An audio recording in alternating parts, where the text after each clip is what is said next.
moj dolazak u Čačak,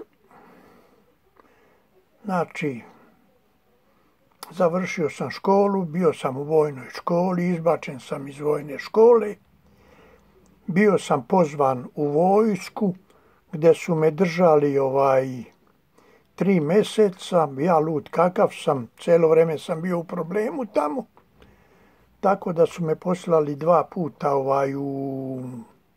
na psihijatriju, gdje im je psihijatar jednostavno savjetovao da mene treba otpustiti iz vojske jer nema nikakve vajde od mene, jer to je tako.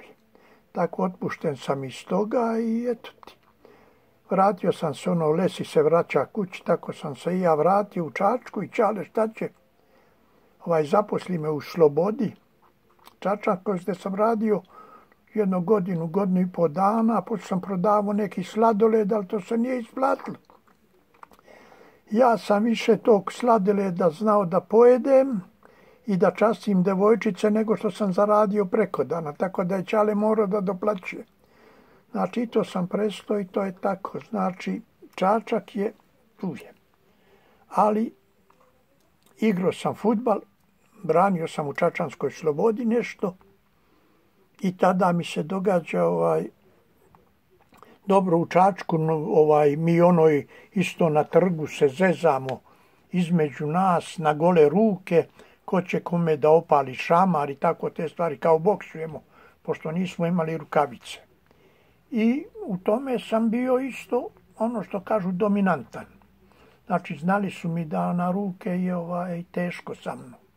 Ali ne kažem da smo imali su tako ta društva iz drugih kvartova, ali nikada, tako reći, praktično nismo imali frke između nas. To je bilo više lajanja, jebat ćemo, ali nikad nisam bio. Tako da ja se ne sjećam da sam se potukao s nekim. I događa se ta 67. godina, gdje ja na fudbalskoj utakmici u Prijepolju, ko će budala opet ja, čim mi prispala neka frka, ja sam tu i tu ja započnem tuču, ne da započnem tuču, nego nukutiram neke fudbalere i tu uleti publika, moji pobegnu u autobus, svi fudbaleri, ja ostanem ko budala, ovako, sam, to je jurnjava za mnom, tamo vamo, kautirim 6-7 ljudi i uletim u autobus i mi se vratimo u Čačak. Znači, o toj priči se pričalo, to se znalo, pop Zmijalko se potukao za 100 ljudi. Pričalo se i tako je to. I u tom periodu ja imam 2 tuče u Čačku. 1, 2, 3, ne 3 tuče u Čačku imam. Nikad protiv jedne osobe i uvek sam bio sam. Imam 2 tuče sa dvojicom, sa podvojicom, koje se završavaju samo padanje, nokauti.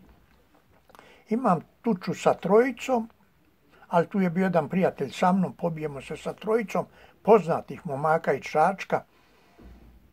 Lepo ih izudaram, u stvari ja ovu dvojicu nokautiram. Oni popadaju, ali ovog 3. udarim 2-3 puta u glavu, ali čovjek ima jedno 120-130 kila. 1,90 m, možda i više, udarim ga, on me gleda. Ko da ga nisam ni udario, tu sam malo pobegao. Moram da kažem da nije baš bilo hrabro, ali šta ćeš? To ti je.